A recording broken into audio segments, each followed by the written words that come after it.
Innalladzina amanu wa 'amilus solihati kanat lahum jannatul firdausi nuzula.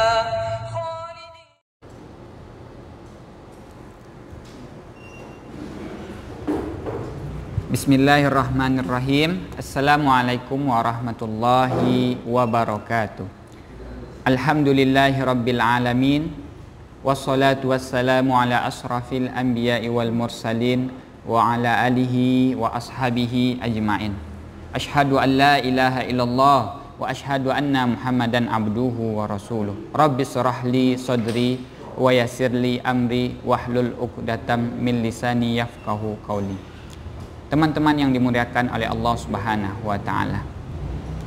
Salah satu nikmat yang perlu kita syukuri adalah nikmat Islam yang diberikan Allah kepada kita tanpa kita minta. Allah lahirkan kita dalam keadaan muslim atau muslimah.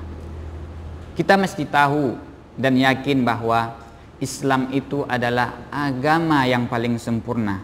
Islam tidak hanya agama yang mengatur hubungan manusia atau makhluknya dengan penciptanya, tapi Allah juga mengatur makhluk dengan makhluknya. Islam adalah agama yang universal, bukan agama yang parsial, mengatur seluruh seluk-beluk kehidupan manusia. Pada kesempatan ini ada salah satu hadis yang bisa kita ambil pelajaran darinya, bagaimana Rasulullah Shallallahu Alaihi Wasallam 1400 tahun yang lalu mengajarkan kepada umatnya bagaimana menjadi muslim yang baik. Salah satu hadis Rasulullah Shallallahu Alaihi Wasallam mengatakan ada beberapa hak sesama muslim yang mesti kita penuhi. Hadis beliau yaitu yang berbunyi,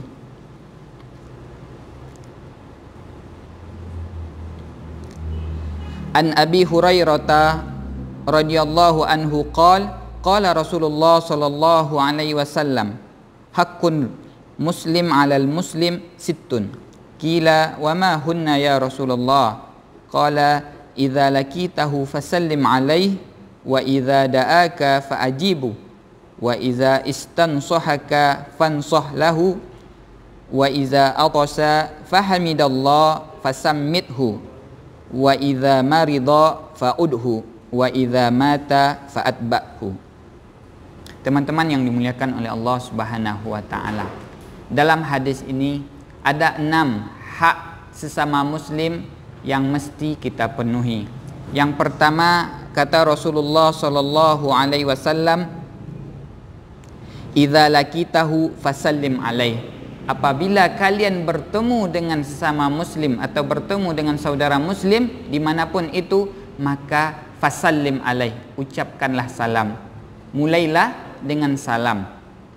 Salam adalah salah satu sapaan yang paling indah karena di dalam salam tersebut terdiri dari doa keselamatan dan doa keberkahan kepada orang yang kita sapa. Assalamualaikum warahmatullahi wabarakatuh. Tiada sapaan yang lebih indah daripada sapaannya orang Islam. Bayangkan kita bandingkan dengan selamat pagi, good morning, atau banyak salam-salam orang lain, tapi Islam mengajarkan kita ketika kita bertemu dengan saudara sesama muslim, kita bacakan salam kepadanya.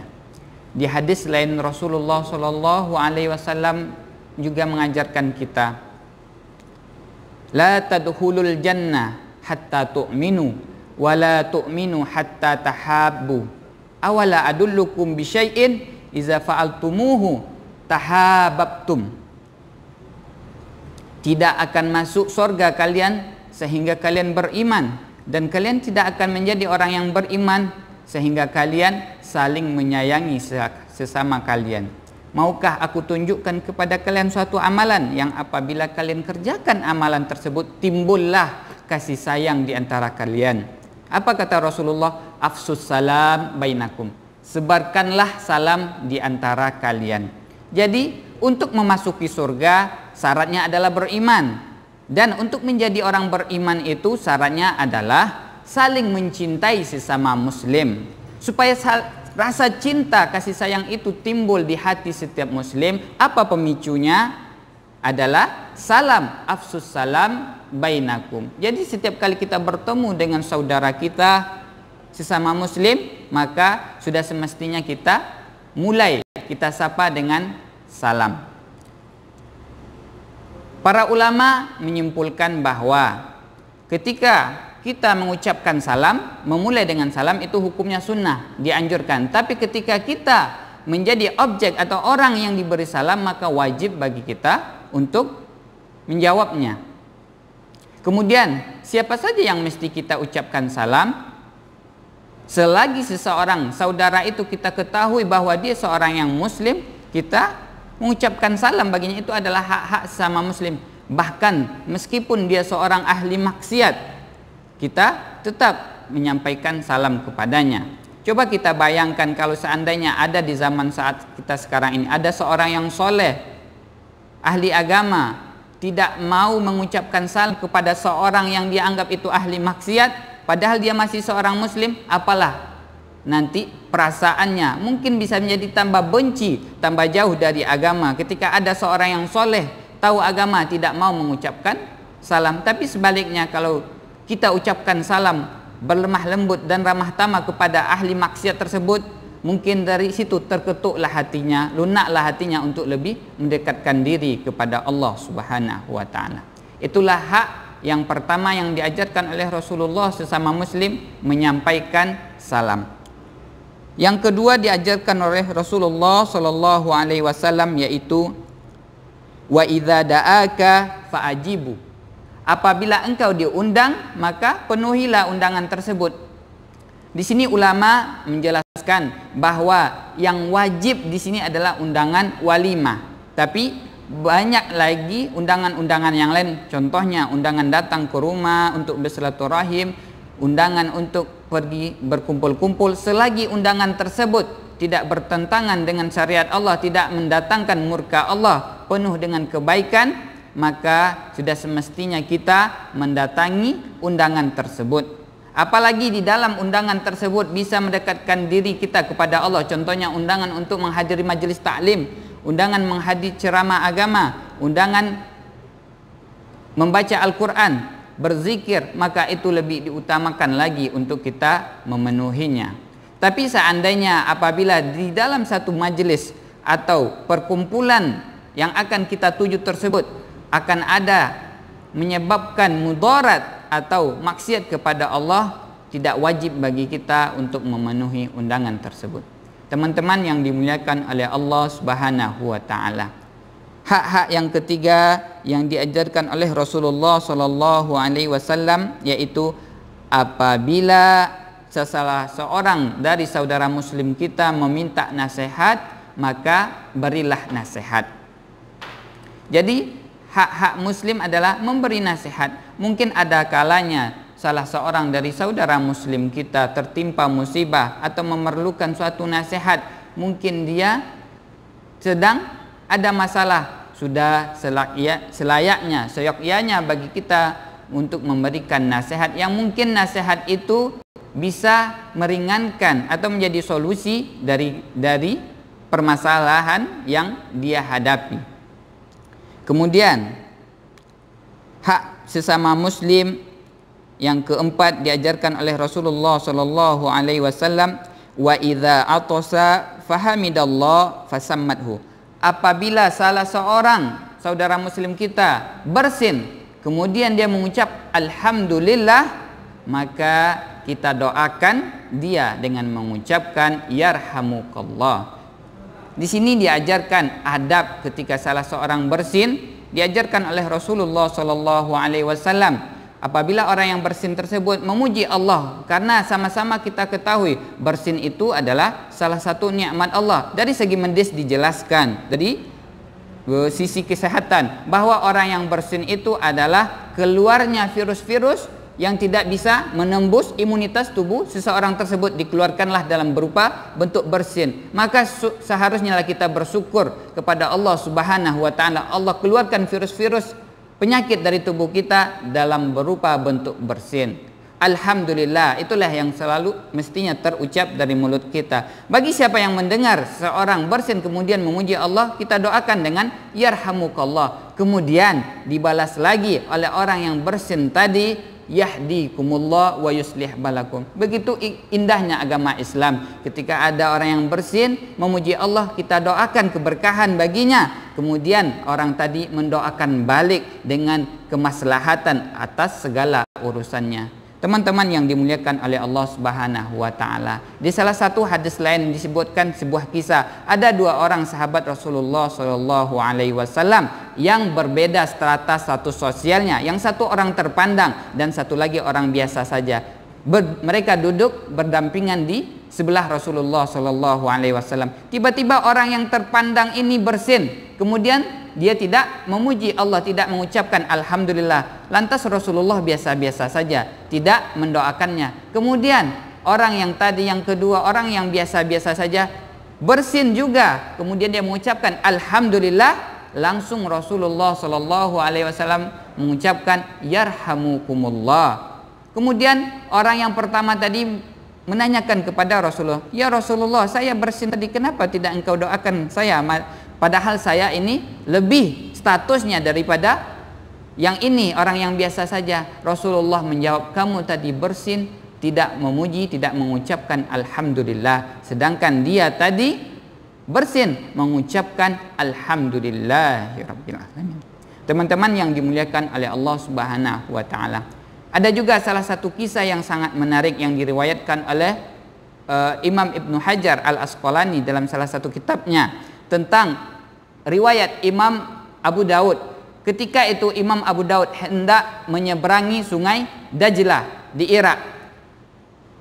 Setelah berjalan beberapa meter mengarungi sungai Dajlah, terdengarlah oleh Imam Abu Daud seorang yang bersin di tepian sungai.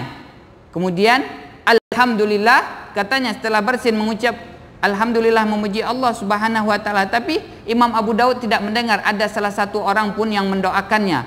Kemudian Imam Abu Daud meminta kepada sang pengayuh sampan waktu itu untuk ke pinggir, ke tepian tempat orang yang bersin tadi dengan memberi imbalan 1 dirham lagi. Orang-orang pada heran, kenapa Imam Abu Daud mau memberikan 1 dirham hanya untuk ke tepi lagi. Mereka tidak tahu. Sesampai di tepi, Imam Abu Daud menghampiri orang yang bersin tadi sambil mengucapkan yarhamukumullah. Kemudian orang yang bersin tadi membalas dengan yahdikumullah wa yuslih balakum. Setelah itu perjalanan dilanjutkan. Di dalam perjalanan para seluruh penumpang perahu kapal tadi tertidur. Di dalam tidur mereka Rasulullah Shallallahu alaihi wasallam mengabarkan kepada mereka, persaksikanlah, ketahuilah oleh kalian bahwa Imam Abu Daud tadi telah membeli surga dengan sederham yang telah dia bayarkan kepada tukang pengayuh tadi untuk hanya pergi ke tepian mendoakan orang yang bersin. Bayangkan, hanya dengan mendoakan orang yang bersin, Allah garansi Imam Abu Daud dengan surganya. Teman-teman yang dimuliakan oleh Allah Subhanahu wa taala, dari kejadian ini, dari kisah ini bisa kita ambil pelajaran. Nanti ke depannya adab ketika bersin kita disunahkan untuk mengucapkan alhamdulillahirabbil alamin. Kemudian bagi kita yang mendengarkan orang yang mengucapkan tersebut, kita doakan yarhamukumullah. Itulah hak-hak sama muslim yang diajarkan oleh Rasulullah sallallahu alaihi wasallam. Hak yang kelima yang diajarkan oleh Rasulullah sallallahu alaihi wasallam adalah wa idza marida fa'udhu. Apabila ada saudara kalian sama muslim sakit, maka jenguklah, datangilah. Sungguh indah ajaran Islam ini. Ketika ada saudara kita yang sedang terbaring di rumah sakit ataupun di rumah, kita disuruh, dianjurkan untuk menjenguknya. Mungkin dengan kedatangan kita bisa meringankan bebannya, bisa menambahkan semangat untuk sembuhnya, motivasinya untuk sembuh lagi. Meskipun kalau kita tidak mampu membantu secara materi, tapi dengan moral, dengan kehadiran kita ada timbul rasa percaya diri, motivasi untuk tumbuh sehat kembali. Itulah ajaran Islam. Rasulullah Shallallahu alaihi wasallam di hadis lain menjelaskan, mengajarkan, memotivasi kita bahwa Rasulullah mengatakan, siapa yang menjenguk salah seorang temannya sesama muslim yang sakit, maka selama masa jengukan dia itu, masa mendatangi teman yang sakit itu, dia seolah-olah berada dalam jihad fisabilillah hatta yarji', sampai dia pulang kembali. Jadi orang yang menjenguk itu Allah ganjar dengan surganya Allah Subhanahu wa taala sampai dia kembali, seolah-olah dia sedang jalan menuju surganya Allah Subhanahu wa taala. Teman-teman yang dimuliakan oleh Allah Subhanahu wa taala, hak yang keenam adalah wa idza mata fa'atba'hu. Apabila ada orang yang meninggal, maka ikutilah jenazahnya. Salah satu hak sesama muslim atau fardu kifayah yang mesti dilaksanakan apabila ada saudara sesama muslim kita meninggal, maka kita dianjurkan untuk mengikuti menyelenggarakan jenazahnya. Hadis Rasulullah Shallallahu Alaihi Wasallam mengatakan, siapa yang menyaksikan jenazah kaum muslimin kemudian dia mengikuti untuk menyolatkannya, falahu qiratun, maka baginya satu qirat. Kemudian setelah menyolatkan dia mengikutkan kepada mengantarkan sampai ke kuburan, falahu qiratan, maka baginya 2 qirat. Kemudian para sahabat bertanya, apa itu qirat itu ya Rasulullah?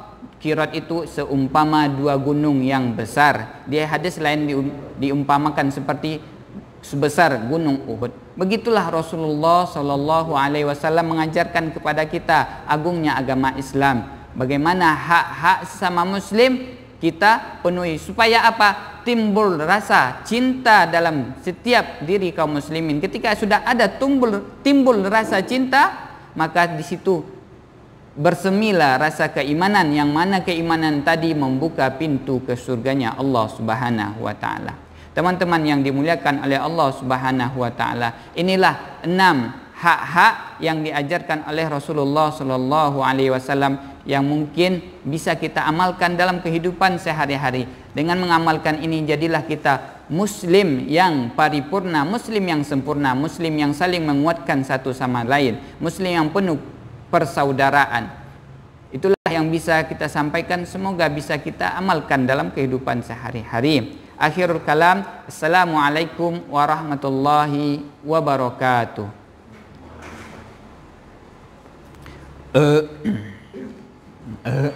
Cut.